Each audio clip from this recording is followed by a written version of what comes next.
During final exam season, the Eden Hill School Library becomes a necessary refuge. Students hunker down in the aisles, relying on the extended hours to grind through their study guides in a place that usually feels entirely secure. When you dive that deeply into the material, time slips away.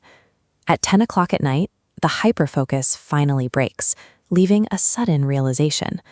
The other students have already packed up and gone home. The low, comforting hum of rustling pages and quiet whispers is completely gone. What replaces it is a heavy, suffocating silence. Then, the silence breaks. Out of nowhere, the distinct, rhythmic thud of a heavy, uneven limp echoes through the empty space. Pure fight-or-flight instinct takes over.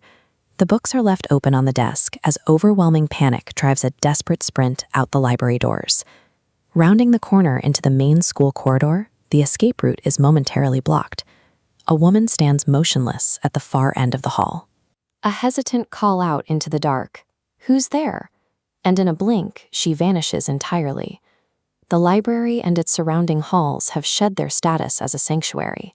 The moment that limping started, the environment mutated into the active hunting grounds of an unexplained anomaly. This map traces the route out the front doors onto the adjoining street. Normally busy, tonight the pavement is barren. Surviving a threat requires energy, and a long day of studying drains it.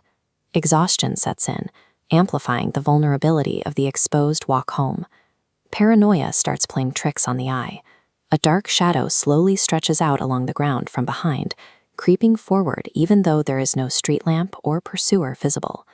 Then, the physical logic of the pursuit breaks. The figure casting the shadow from behind is suddenly walking dead ahead. This entity defies the basic rules of movement. By appearing in the direction the victim is running to escape, it renders standard physical flight impossible. Closing the distance reveals a grotesque physical form. The woman is draped in tattered, filthy clothing. Her hair is matted into a chaotic mess, and her hands and feet are twisted into agonizing angles. Her broken, disabled gait acts as a pacing trap. She walks so impossibly slow that catching up to her is unavoidable. Standing inches away from this figure triggers total psychological paralysis. The brain simply goes numb as the woman turns and asks a completely incomprehensible question. Without a voice to answer, sheer survival instinct takes the wheel.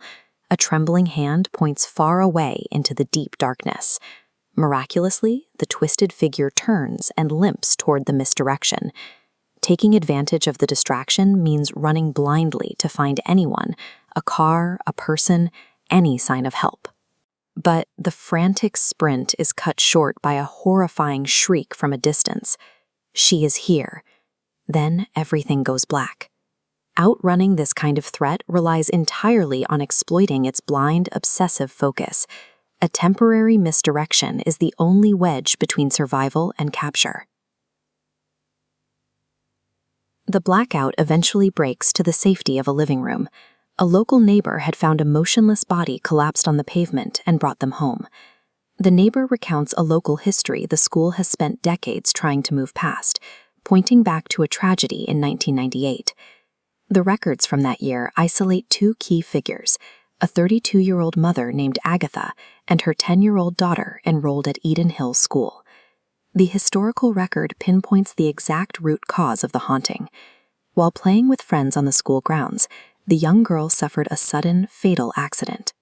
The figure on the street was not a random attacker, but the direct fallout of this localized tragedy. The physical deformities, the twisted limbs and agonizingly slow movement, act as a gruesome reflection of a mother shattered by her loss.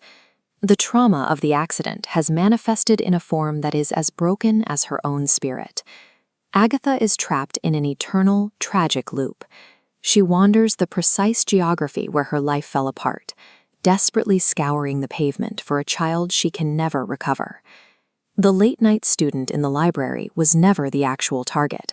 They were simply collateral damage, an unlucky obstacle caught in the crossfire of Agatha's endless search. Until that grieving mother is finally reunited with her child, her unresolved agony remains anchored to the pavement. Anyone walking alone near Eden Hill risks stepping right into her inescapable loop.